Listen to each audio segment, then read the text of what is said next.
চট্টগ্রাম 30 মে 1981 রাতের চতুর্থ প্রহর। ঘড়ির কাঁটায় 2:30। রাষ্ট্রপতি জিয়াউর রহমানের এক কর্মব্যস্ত শুক্রবার সবে শনিবারে গড়িয়েছে মাত্র কয়েক ঘন্টা আগে। একটু আগের হঠাৎ মুষলধারার বৃষ্টি ও বজ্রপাত সামান্য কমলেও মে মাসের তীব্র গরমকে সেটা আরও ভ্যাপসা করে তুলেছে। প্রচণ্ড বৃষ্টির মাঝেই কালুরঘাট ব্রিজের কাছে লেফটেন্যান্ট কর্নেল দেলোয়ারের বাসায় বাংলাদেশের ইতিহাসের গতিধারা বদলে দেওয়ার ষড়যন্ত্রের সভায় যোগ দিয়েছে চট্টগ্রাম সেনানিবাস থেকে আসা কয়েকজন মাঝারি সেনা কর্মকর্তা। সকালেই রাঙামাটি থেকে আসা লেফটেন্যান্ট কর্নেল মতিউর রহমান ষড়যন্ত্র বাস্তবায়নের কৌশল বর্ণনা করছে। 3টি পৃথক দলে বিভক্ত হয়ে সার্কিট হাউস আক্রমণের দায়িত্ব বন্টনের নির্দেশনা দেয়া হলো। সারা দেশের মতো চট্টগ্রাম শহরও সেদিন গভীর নিদ্রায় আচ্ছন্ন। রাষ্ট্রপতি জিয়াউর রহমান সে রাতে চট্টগ্রাম সার্কিট হাউসের ভিআইপি কক্ষে তাহাজ্জুদ শেষ করে ফজরের আজানের প্রতীক্ষায়, পরিধানে সাদা পাঞ্জাবি পাজামা। এমনই সময় হঠাৎ করেই প্রেসিডেন্টের শয়নকক্ষের চারপাশ কাঁপিয়ে বিকট বিস্ফোরণের শব্দ হয়। লেফটেন্যান্ট কর্নেল ফজলে হাসানের নিক্ষিপ্ত দুটো রকেট শেল লক্ষ্যভ্রষ্ট হয়ে সার্কিট হাউসের দোতলায় রাষ্ট্রপতি শয়নকক্ষের নিচের কার্নিশের একটা অংশ গুড়িয়ে দিয়েছে। ঘটনা কি তা দেখতে দরজা খুলে সিঁড়ির দিকে এগোতেই সিঁড়ি দিয়ে দ্রুত গতিতে উঠে আসা একদল সেনার মুখোমুখি হন প্রেসিডেন্ট। প্রায় অরক্ষিত সার্কিট হাউসের দোতলায় বিনা বাধায় উঠে আসে প্রথম দল, যার নেতৃত্ব দিচ্ছিলেন ক্যাপ্টেন মোসলেউদ্দিন। আমাদের সাথে যেতে হবে স্যার। মোসলেউদ্দিনের কথাগুলো পুরোপুরি শেষ হওয়ার আগেই তৃতীয় দলটি উপস্থিত হয়। কেউ কিছু বুঝে ওঠার আগেই দ্বিতীয় দলের সামনে থাকা আকণ্ঠ মদের নেশায় টলায়মান অপ্রকৃতিস্থ লেফটেন্যান্ট কর্নেল মতিউরের সাবমেশিন গানের বুলেটের আঘাতে ঝাঁঝরা হয়ে যায় বাংলাদেশের স্বাধীনতার ঘোষকের শরীর। ঘাতক মতিউরের সাবমেশিন গানের বুলেট কেড়ে নেয় সারা বাংলাদেশের উন্নয়ন অগ্রগতির সকল স্বপ্ন। শুধু প্রেসিডেন্টের মাথা ও বুকে রেখে যায় 27টি নির্মম প্রাণঘাতী আঘাত। এমন আকস্মিক আক্রমণে হতভম্ব হয়ে পড়ে ঘাতক মতিউরের সঙ্গে আসা অন্য সৈনিকেরা।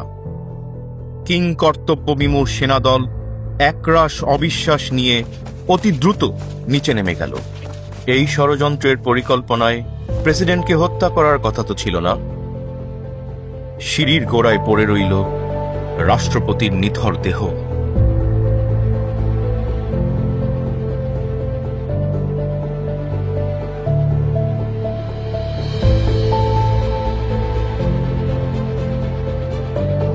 চট্টগ্রাম থেকে 200 কিলোমিটার দূরে ঢাকা সেনানিবাসের বাড়িতে গভীর নিদ্রায় আচ্ছন্ন দুই কিশোর তারেক ও আরাফাতের ললাট লিখনে পিতৃহারার চিরস্থায়ী চিহ্ন রচিত হল সবার অগোচরে।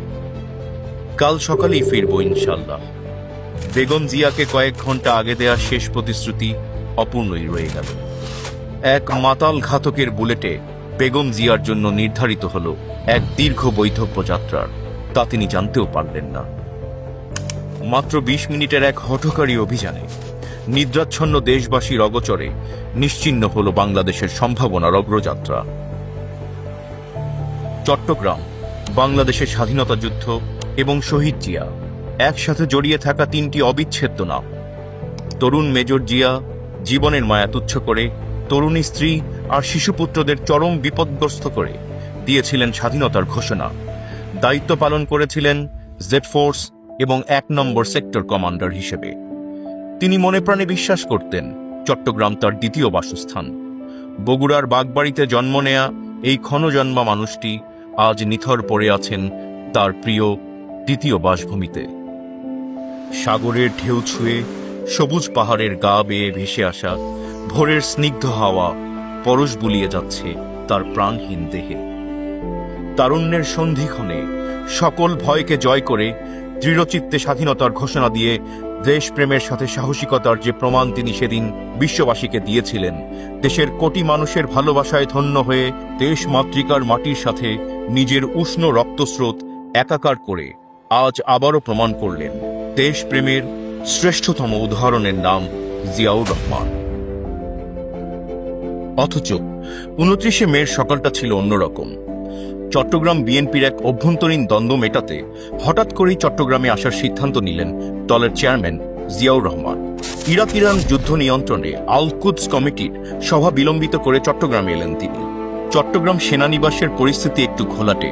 এই সতর্কতায় সামরিক গোয়েন্দা প্রধান জেনারেল মোহাম্মদ জান চৌধুরী তাকে চট্টগ্রাম যেতে নিষেধ করেছিলেন, কিন্তু প্রেসিডেন্ট জিয়া সেই সতর্কবাণী অগ্রাহ্য করলেন। গোয়েন্দা প্রধান দৃঢ়প্রতিজ্ঞ রাষ্ট্রপতিকে বিনয়ের সাথে অন্তত রাত্রি যাপন না করতে অনুরোধ করলেন। এই সতর্কতাও কাজে এলো না। একজন প্রকৃত মুসলমান হিসেবে তিনি সবসময় বিশ্বাস করতেন জন্মমৃত্যু সম্পূর্ণ পূর্ব নির্ধারিত, এর অন্যথায় ক্ষমতা মানুষের নেই। বারবার মৃত্যুকে কাছ থেকে দেখা এক বীর সৈনিক স্বতঃস্ফূর্তভাবে যা করতেন, জিয়া সেদিন সেটাই করেছিলেন। প্রায় অরক্ষিত চট্টগ্রাম সার্কিট হাউসে গার্ড রেজিমেন্টের গুটি কয়েক সৈন্য আর দোতলায় দুজন দেহরক্ষী রাষ্ট্রপতির নিরাপত্তার জন্য মোটেও যথেষ্ট ছিল না। জিয়াউর রহমান বাংলাদেশ বিমানের নিয়মিত ফ্লাইটে চট্টগ্রাম পৌঁছলেন 29 মে সকালে। সাথে ছিলেন বাংলাদেশ জাতীয়তাবাদী দল বিএনপির মহাসচিব অধ্যাপক বদরুদ্দোজা চৌধুরী, স্থায়ী কমিটির সদস্য আমেনা রহমান। বিমানবন্দরের অভ্যর্থনা লাইনে তিনি অনুপস্থিত দেখলেন চট্টগ্রামের জিওসি মেজর জেনারেল মঞ্জুরকে। সেনাবাহিনীর প্রধান এরশাদের পরামর্শে জেনারেল মঞ্জু তখন স্টাফ কলেজের অধ্যক্ষ হিসেবে বদলির আদেশপ্রাপ্ত। প্রেসিডেন্ট জিয়া আর জেনারেল মঞ্জুরের ঘনিষ্ঠতার কথা সেনাবাহিনীতে সবারই জানা। প্রখর বুদ্ধিমত্তার জন্য সবাই মঞ্জুরকে জানত পণ্ডিত হিসাবে। সার্কিট হাউসে পৌঁছেই শুরু করলেন চট্টগ্রাম বিএনপির সাংগঠনিক সভা।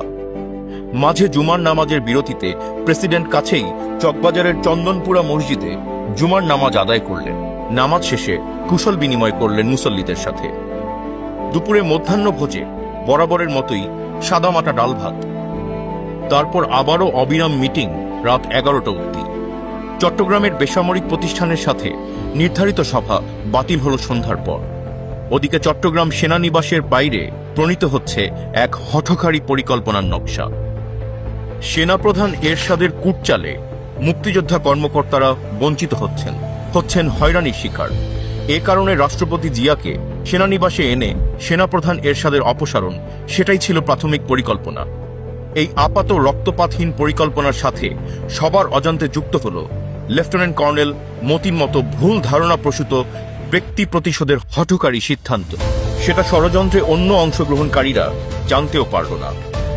যুক্তরাষ্ট্রে উচ্চ সামরিক প্রশিক্ষণের জন্য তাকে বাদ দিয়ে কর্নেল শাখাওয়াতকে নির্বাচিত করার দায় রাষ্ট্রপতির উপরে চাপিয়ে সেনাপ্রধান এরশাদ কৌশলে লেফটেন্যান্ট কর্নেল মতিকে উত্তেজিত করেছিল অনেক আগে থেকেই। আপন্থ মদ্যপানে হিতাহিত জ্ঞানশূন্য মতিকে তৈরি করা হলো এক ঘাতক সেনা কর্মকর্তা হিসেবে। অন্যদের কাছে যা রইল সম্পূর্ণ অজানা। রক্তপাতহীন পরিকল্পনা পরিণত হল এক নিষ্ঠুর অমানবিক হত্যাকাণ্ডে। ঘটনার আকস্মিকতায় কিং কর্তব্য বিমূঢ় জেনারেল মঞ্জুর হলেন খলনায়ক। পরিষ্কার দেখতে পেলেন নিয়তি আর কলঙ্কময় পরাজয়। অস্থায়ী রাষ্ট্রপতির দায়িত্ব নিলেন বিচারপতি সাত্তার।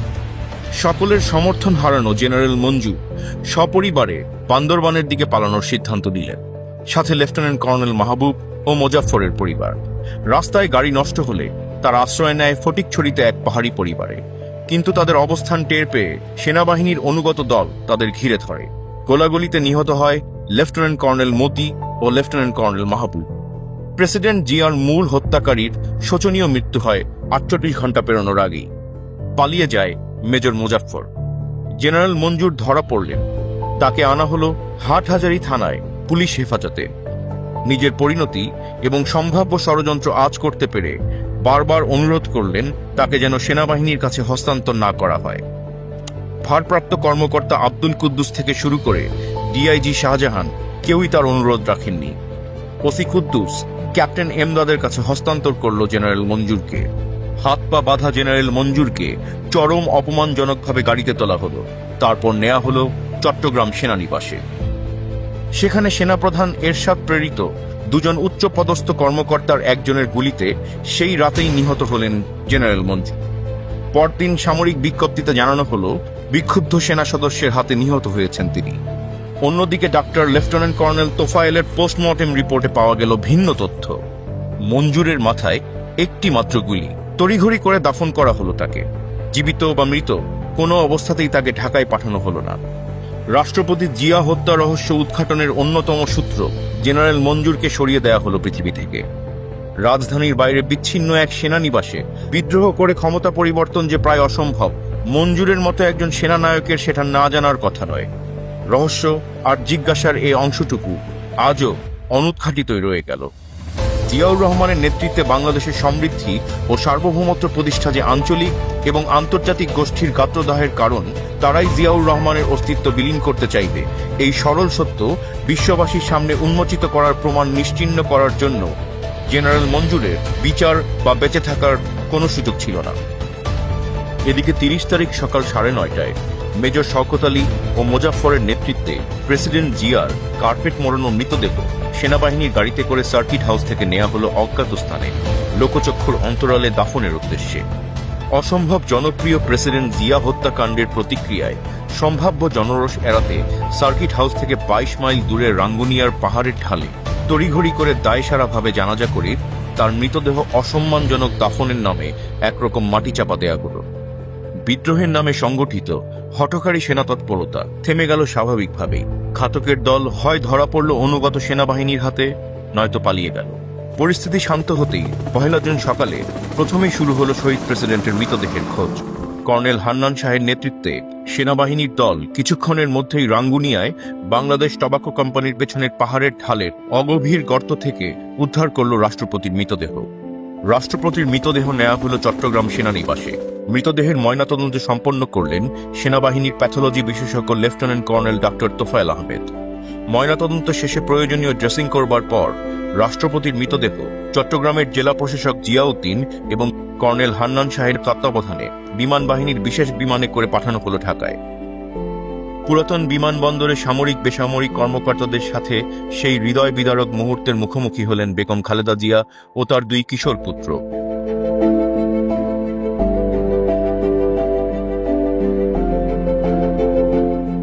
সামরিক অভিবাদনে শেষ বিদায় সম্পন্ন হল বিউগলের লাস্ট পোস্টে।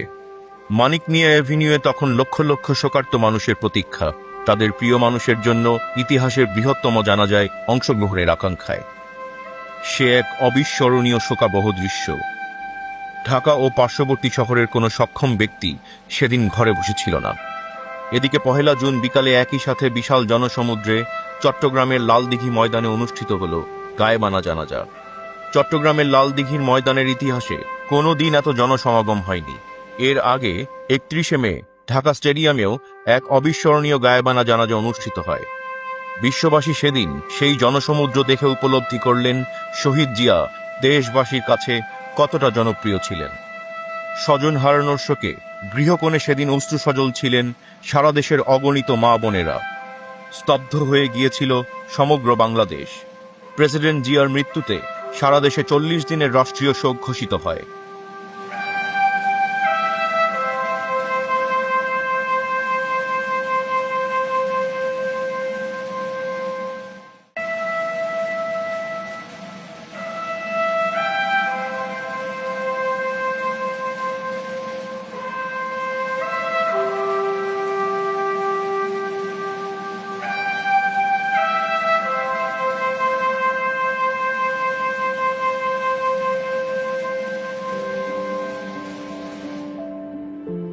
জিয়া হত্যাকাণ্ডে কিছু সামরিক কর্মকর্তা অংশ নিলেও একজন সাধারণ সৈনিকও এই অপকর্মে অংশ নিতে রাজি হয়নি।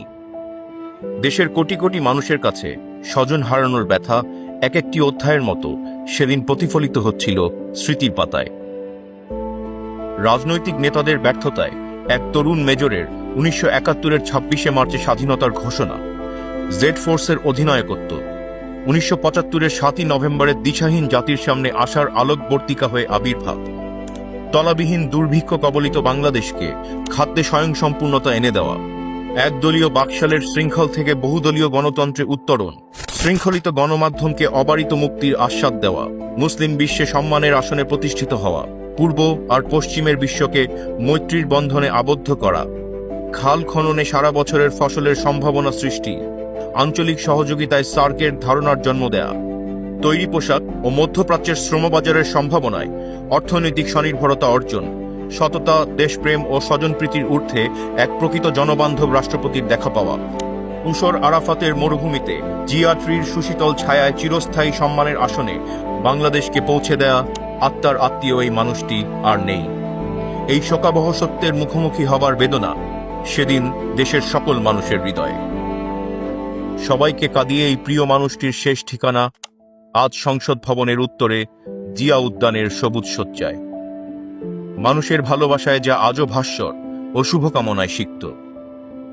শহীদ রাষ্ট্রপতি জিয়াউর রহমানের ৪৫ বছরের সংক্ষিপ্ত জীবনের প্রতিটি ছত্র পরিপূর্ণ সফলতার সোনালী গাথায়। কিন্তু তার শাহাদাত প্রশ্ন রেখে গেছে অজস্র, যার উত্তর আজও অজানা আমাদের। অসম্ভব জনপ্রিয় এই রাষ্ট্রনায়ককে কেন ঘাতকের বুলেটে প্রাণ দিতে হলো? তার হত্যার সাথে তৎকালীন সেনাপ্রধান জেনারেল এরশাদের সংশ্লিষ্টতা কতটা, সেই সত্য কেন উদ্ঘাটিত হলো না? কেন ষড়যন্ত্র উদ্ঘাটনের গভীরে যাওয়ার যোগসূত্র জেনারেল মঞ্জুরকে পরিকল্পিতভাবে হত্যা করা হলো? বাংলাদেশের স্বাধীনতা আর সার্বভৌমত্বের প্রতীক রাষ্ট্রপতি জিয়াকে নিশ্চিহ্ন করার মাধ্যমে সবচেয়ে বড় সুবিধাভোগীদের সংশ্লিষ্টতা কেন সামনে এলো না? আওয়ামী লীগ নেত্রী শেখ হাসিনার স্বদেশ প্রত্যাবর্তনের ১৩ দিনের মাথায় জিয়ার হত্যাকাণ্ড সংঘটিত হল। বিষয়টি কি নিছকই কাকতালীয়? মুসলিম বিশ্বে ক্রমবর্ধমানভাবে জনপ্রিয় এবং বাংলাদেশকে স্থিতিশীল সমৃদ্ধির পথে নিয়ে যাওয়ায় যাদের গাত্রদাহ, সেই সব বিদেশি গোয়েন্দা সংস্থার সংশ্লিষ্টতার সত্য কেন আজও উদ্ঘাটিত হল না? ৩০শে মে সংঘটিত ঘটনায় হয়েছে শুধুমাত্র সেনা বিদ্রোহের বিচার, শহীদ জিয়া হত্যার বিচার হয়েছে কি? ইতিহাসের কাছে এই সব প্রশ্নের জবাবের প্রতীক্ষায় রইল বাংলাদেশ। বাংলাদেশের আকাশে যতদিন লাল সবুজের পতাকা উড্ডীন থাকবে, ততদিনই প্রশ্নহীনভাবে একজনের নাম গর্বের সাথে উচ্চারিত হবে, জিয়াউর রহমান। যদি বাংলার বুকে নাম তোমার রাখতে চাও অম্লান, তবে হয়ে যাও তুমি জিয়াউর রহমান। যদি বাংলার বুকে নাম তোমার রাখতে চাও অম্লান, তবে হয়ে যাও তুমি জিয়াউর রহমান। যদি অপার স্বাধীনতার আকাশ ছুতে চাও তুমি আবার, তবে হয়ে যাও তুমি জিয়াউর রহমান। যদি বাংলার বুকে নাম তোমার রাখতে চাও অম্লান, তবে হয়ে যাও